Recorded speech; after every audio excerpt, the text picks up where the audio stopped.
Hello and welcome. I hope you don't mind the Halloween music because it's a few days away, so it's going to stay. Let's just hope future viewers enjoy it as much as I do when it's not Halloween. Anyways, Folk Red here with a build video. Now, I'm not saying this build is the best, or that it's the one to live and die by, but it's still overpowered, it's still fast-paced, and it's fun as hell. So enjoy this video, and hopefully even if you don't follow this build, you will learn a couple things. And honestly, you know what? Teach me a few things. If you would have done something differently, throw a comment down under. Tell me what your favorite build is otherwise. I would love to hear it. Now let's get started. This build is a cross between throwing weapons and blades, with of course some technical ability thrown in there to get the most out of your cyberware. I enjoy this build because it's very fast paced, it can clear rooms instantly, and you can move around the map freely. I don't know about you, but I hate when I feel like a slug in games, so I love the option to have the dashes and double jumps, so of course I'm going to take advantage of that. Plus, with this build you're using katanas and throwing knives, which are just cool, there's no denying that. The main damage for this class is coming from crits and pretty much just raw damage, which makes it pretty easy to use finishing moves at less than half health on enemies, because there's a lot of perks that make enemies more susceptible to finishers. Once you do some damage to them, of course. But if I would have to list a pro and con about this build, starting with the con, I would say sometimes I do feel like using a different playstyle, like with quick hacks. But this build has no requirements in that tree, so I miss out on that completely unless they start a new character. But one big pro, I know this is kind of countering what I just said, is that it does use a lot of other trees, the majority of them actually. But aside from that, let's have a look at this build and I'll show you the perk trees. We're going to start with the center of the reflex tree. That's going to be the perk Slippery. Slippery is more of a filler. I'm going to just stick to the important ones. I'll let you know if it's a filler or whatnot, just to make it a little bit simpler, otherwise we'll be here for 45 minutes going through every skill on every page. So, next one we're going to want to grab is Dash. This is going to give us our dash ability. It's really good for maneuverability. This is eventually what's going to be our best maneuverability option once we get the top perk, but we'll get there. First sub perk here, we have Mad Dash. This is going to give us extra dash range towards enemies. Then we have Can't Touch This, 100% mitigation chance when performing a dash. So this is just more for survivability. Moving up the list, Air Dash. This will give us the ability to jump and dash at the same time, which pairs perfectly with the final, Tailwind. Tailwind will let you jump and dash and gain stamina from doing it. So basically, you never run out of stam when you're dashing. This is just perfect for getting around if you don't feel like calling your car, fighting, getting to the other side of the room, whatever. If you pair it up with the Cyberware that gives you slow-mo, you can clear out rooms like there's no tomorrow. Very easy.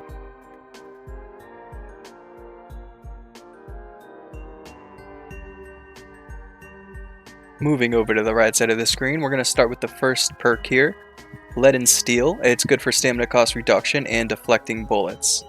That's the same with the sub perk here, Bullet Deflect. When your stamina is above 33%, blocking projectiles will deflect them to wherever your reticle is aimed. So this just allows you to hit opponents when you're blocking the bullets. I don't do it that often, but it is kind of nice once in a while, and it's only a skill perk away.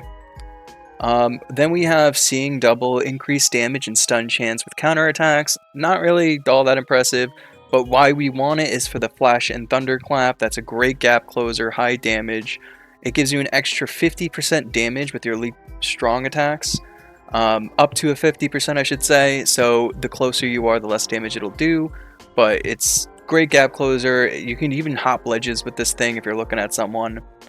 Moving on to the next perk in the tree, we have the finisher Blade Runner. Not only will this give us our finisher ability, but it will increase our attack speed by 20% and give us more stamina reduction. Now these side perks here are mostly just for the finishers. 100% finisher range. Then we have Opportunist, which is going to be... it's going to allow us to kill enemies with finishers more often, making them more susceptible to it. And Flash of Steel, which increases our movement speed and attack speed after a finisher. Now, I did throw in the perk Slaughterhouse only because we already had 20 reflex, so might as well grab the top dog. Bleeding cannot kill enemies, but does make them more susceptible to finishers. So there is a downside to it. Not like I really, focus on bleed kills anyways, but it does give you an extra 25% stamina from dismemberment, and as I said, stamina is a big part of this class, so you can hit more. Very important. Actually, I don't think I said that, but now I did. We're going to move on to the Cool Kids perk page, where we start with Scorpion Sting on the right side of the page here. This will give us some recovery time. At level 2, we'll get poison applications on crit hits, headshots, hits to weak spots. Now, we don't really need that, but we have to grab it, so we might as well grab the 2 sub-perks to go with it. One will let us do that to mechs, robots, drones, and turrets. It's called Corrosion. And on the left side, we have Neurotoxin, which when we apply poison, it also applies blinding and disables sprinting for 6 seconds. One more to grab, which this one's definitely a little bit more worth it. It's called Parasite, 15 health on crit hits and headshots with thrown weapons. It doesn't seem like a lot, but it definitely does add up. Moving towards the top of the list, we have Juggler. Now, the top of the list is where the best perks are for this class. So Juggler will allow us to not only get recovery time back, but we also get increased damage to headshots, as well as instant cooldown resets on our thrown weapons when we get a headshot or crit shot. That is by far one of the best, because you could just spam these knives like there's no tomorrow. You just keep throwing them out, and if you do miss, there is that cooldown that comes with it. Then we also have Sleight of Hand, which is another great buff to have. Sleight of Hand gives you 20% crit damage for 8 seconds whenever Juggler is activated. Now, this could stack up to 5 times, which is why it's such a big deal. You could basically get double crit damage off of this in just a few seconds. Now, we also have the finisher for the knives, which is called Act of Mercy. I like using this. It's nice to switch between the katana and the knives, and then being able to finish with either or. And this is going to be the gap closer with the finisher called Pounce. Definitely grab that. As for the top skill, I would have grabbed this, to be honest with you, but the way I built my character was a little too late. I already respect. Game over for me. But if you're building your character, I recommend grabbing Style over Substance. You do need to put some points into the middle tree here, which is going to be for the ninja stuff. But this will guarantee crit hits with throwable weapons when crouch, sprinting, sliding, dodging, and dashing. Now, maybe sliding and crouch, sprinting, whatever, you're not going to really do any of that, but the double jumping and the jumping in general, that is a pretty easy shot to hit. And I find myself using that pretty often, and not to mention, this also gets rid of your movement speed entirely. So whenever you're winding up that shot, you don't stop anymore, which would be beautiful. I do wish I got this perk. Moving on to technical ability. Now we have all things cyber as the first perk we're going to grab. We're going to get this up to level 2, mostly for the sub perks, but also because this gives us an additional 10% to all our Cyberware stat modifiers. It's big. And decreased capacity for the skeleton and the integumentary system. I don't know if I said that right. But the sub perks that are absolutely essential. All Cyberware gain an additional stat modifier, as well as you get to choose what that is going to be. So you can tailor it more to your build, no matter what you're going to do. That's really big. Then I also did grab Lucky Day, not essential, 25% components extra that you find.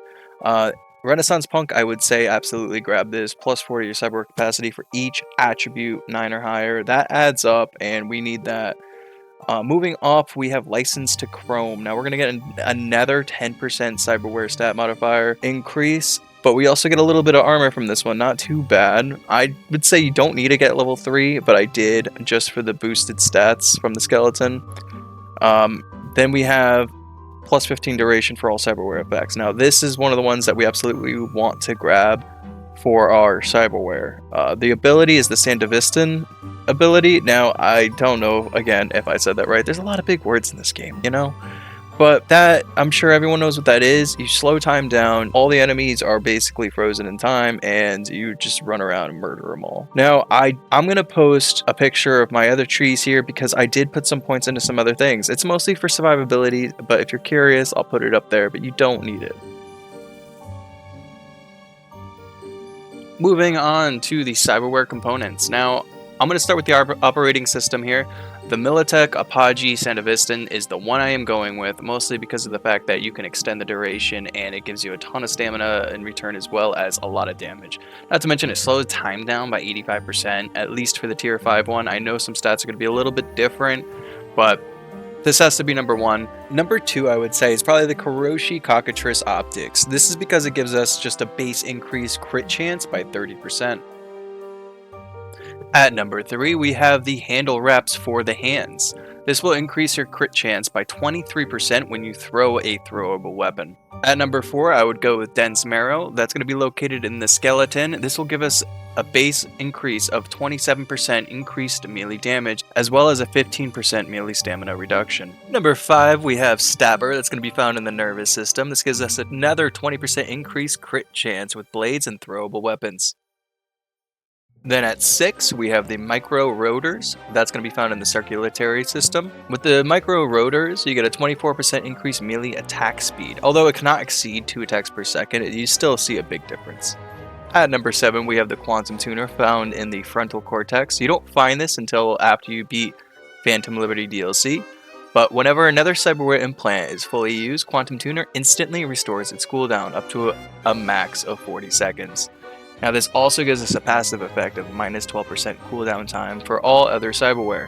This is huge for using our Sandevistan often and just back to back, so the fights are easy. We have finally reached the weapons. Now, really, realistically, you can do any weapons you want. Throwing knives, katanas, there's so many different kinds that implement criticals. Personally, when I went with the throwing knife, I went with the one with the least amount of return time to it, just so I can get it back that much quicker. This one does have some decent damage. It's the punk knife. It's not a legendary, it's just custom made. You can find these anywhere, you can make these anywhere. Obviously, you're going to have to find better grade ones because you're not going to be able to upgrade this. Now, for the katana, I did go with the flaming katana, the errata. That is because with this katana, you do critical damage when you catch them on fire, and you do that pretty often. So, definitely like the crits in this build. And lastly, from the DLC Phantom Liberty, I want the, I'm going to say it's called Agawa, maybe? But the Agawa, this weapon sends out an electrical pulse, which is kind of nice for knocking enemies down. I like doing that for just a little AoE when they're grouped up. But again, you can go with anything you want. There is no wrong answer for this, unless it does something stupid like poison. So that was pretty much everything to my build. As you saw with the perks in Cyberware, it mainly focuses on critical damage and critical chance. It's a quick pace style of gameplay, and although I didn't really talk about survivability for this class, I did slide in a few second picture of my body tree. My perks mainly focuses on health regen, as well as a couple health from kills from the Cyberwares and perks. If anyone was curious at all where my other perk point went, that's where they went. For this video, I did mainly want to focus on the damage and leave it open to you where you get the survivability, since this class is pretty versatile. I really hope you enjoyed this video and my build. Please leave a comment down below if you have any questions or if you just want to share your build. I've responded to every comment so far on my channel, so I'm sure I will respond to you. Thank you so much for watching this video. I hope you guys have a good one.